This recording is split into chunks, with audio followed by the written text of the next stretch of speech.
فرعون کی ایک ہیئر ڈریسر کی سٹوری ہے، اوتھینٹک ہے.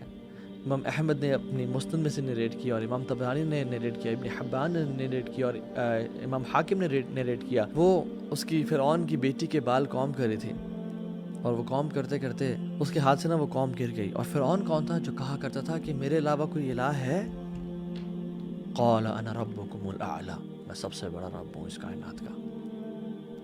اس کی بیٹی کے بال کام کر رہی تھی تو اس کے ہاتھ سے نا وہ کنگھی گری، تو اس نے کنگھی کو اٹھایا اور کہتی بسم اللہ. تو اس کی بیٹی نے پوچھا اللہ ربی، نعوذ باللہ، کہ اللہ یعنی میرا رب؟ فرعون کی بات کر رہی ہوں؟ کہتی نہیں، اللہ ربی و ربک، میرا رب اور تیرا رب اللہ، جو تیرے باپ کا بھی رب ہے. تو اس نے کہا یہ تم کیسے کہہ سکتے ہو؟ میرا باپ تو میرا باپ ہے، جو اس کے علاوہ کوئی الہ نہیں ہے.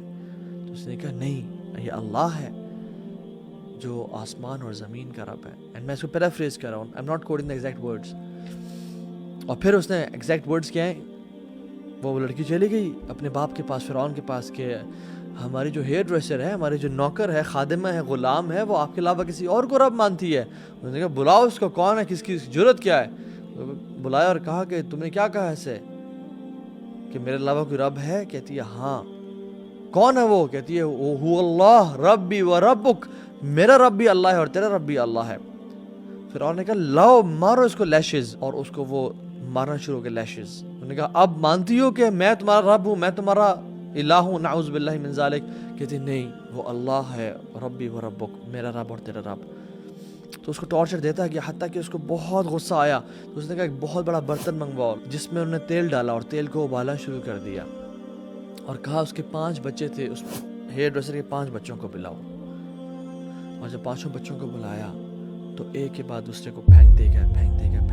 اور اس کا ایک جو سب سے چھوٹا بچہ تھا، وہ دودھ پیتا تھا، اس کے ہاتھ میں، اس کی گود میں تھا. وہ لوگ دلیر لوگ تھے، وہ لوگ غیرت مند لوگ تھے، وہ لوگ کمپرومائز نہیں کیا کرتے تھے، وہ حق کو حق سمجھ کے بولتے تھے. اور کس کے گھر میں؟ فرعون کے گھر میں. ہم لوگ تو مسلمان ملک میں، اسلام آباد پاکستان میں، جو بنا تھا لا الہ الا اللہ کی بیسس پہ، ہم یہاں پہ گمراہ ہو گئے. ہم نے یہاں پہ دین کو اون کرنا چھوڑ دیا. تو جب اس کا آخری بچے کو پھینکنے لگے، چھین لگے، تو اس کا دل نرم ہو گیا اور پگھل گیا اور وہ پھسلنے لگی. تو اللہ رب العالمین یثبت اللہ الذین آمنوا بالقول الثابت فی الحیات الدنیا والآخرہ، جو لوگ ایمان والے ہوتے ہیں نا، اللہ تعالیٰ ان کو تثبیت اور اسٹیڈ فاسٹنس دیتا ہے اور ہمت اور طاقت دیتا ہے. اللہ تعالیٰ نے اس کے بیٹے کو بلوا دیا. جو کچھ بچے ہیں نا کائنات کی ہسٹری میں جو گود میں بولے تھے، ان میں سے ایک فرعون کے ہیئر ڈریسر کا بیٹا تھا. کہتی ہے وہ کیا کہتا ہے اپنی ماں سے، اصبری یا امی، اصبری یا امی انکی علی الحق، ماں آپ صبر کریں، آپ حق پہ ہیں. ان اللہ قد وعدتک بجنہ، اے میری ماں، اللہ نے آپ سے جنت کا وعدہ کر دیا، آپ صبر کریں، کمزور نہیں پڑنا. اور اللہ نے اس کو استقامت دی، اور اس کے بچے کو بھی لے کے انہوں نے پھینک دیا. اور جب اس کی باری آئی تو وہ کہتی ہے فرعون، تیرے سے آخری ریکویسٹ ہے، تو مانے گا یا نہیں مانے گا وہ تیری مرضی ہے، لیکن میری طرف سے آخری ریکویسٹ ہے. اس نے کہا کیا؟ تو بول، میں مانوں گا. کہتی ہے کہ جب ہم سب جل جائیں اور مر جائیں اور ہماری ہڈیاں رہ جائیں، تو بس تو ایک کام کرنا، ہماری ہڈیوں کو ایک قبر میں اکٹھا کر دینا.